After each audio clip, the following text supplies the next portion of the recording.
Today, Kenya experienced an unprecedented attack on its democracy, rule of law, and the integrity of its constitutional institutions.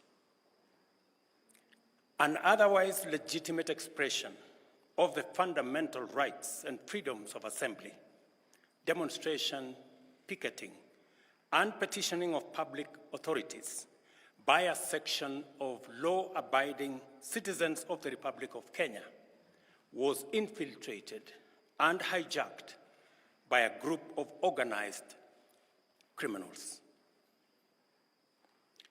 Most regrettably, today's attack on Kenya's constitutional order has resulted in the loss of lives, also destruction of property and desecration of institutions and emblems of our sovereignty.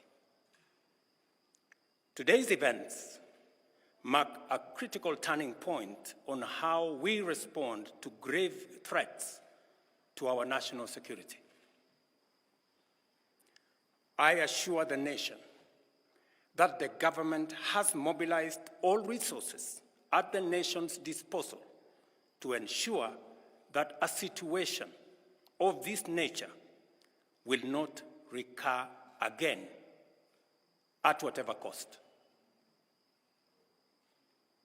I thank our security officers who were on duty today for applying themselves to the best of their abilities in the defense of Kenya and its people.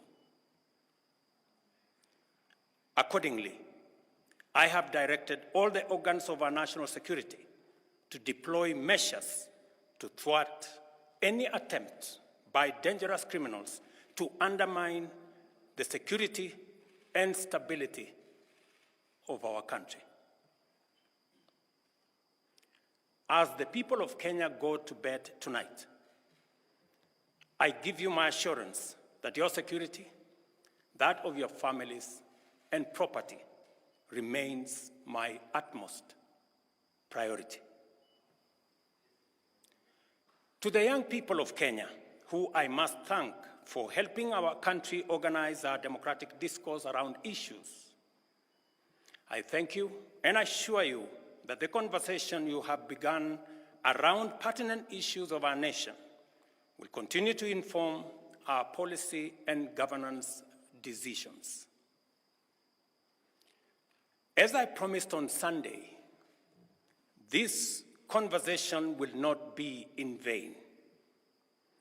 I will not only champion for the cause of issue-based, policy-oriented, and tribeless engagement on critical national issues, but also provide a framework for this conversation to be processed and its outcomes implemented. However, our national conversation on any subject matter must be conducted in a manner that respects and honors the foundational values upon which our nation is established, namely constitutionalism, the rule of law, and respect for institutions. It is very painful for Kenya that a conversation this crucial was hijacked by dangerous people who have caused us the kind of loss we have incurred as a nation today. It is possible that the criminals who rained terror on innocent people and attempted to challenge our law enforcement deployments are still determined to continue with their dangerous behavior. I assure the nation of the government's determination to fulfill its constitutional duty of protecting the people of Kenya against all forms of harm. I hereby put on notice the planners, financiers, orchestrators, and abettors of violence and anarchy that the security infrastructure established to protect our republic and its sovereignty will be deployed to secure the country and restore normalcy. It is not in order or even conceivable that criminals pretending to be peaceful protesters can rain terror against the people, their elected representatives, and the institutions established under our Constitution, and expect to go scot-free. We must isolate crime from democratic expression and separate criminals from people exercising the freedom of expression and divergent opinion. I shall continue to lead a government that is fully committed to maintaining the integrity of our state, promoting the unity of our nation, and enhancing the peace and security of all citizens and their livelihoods.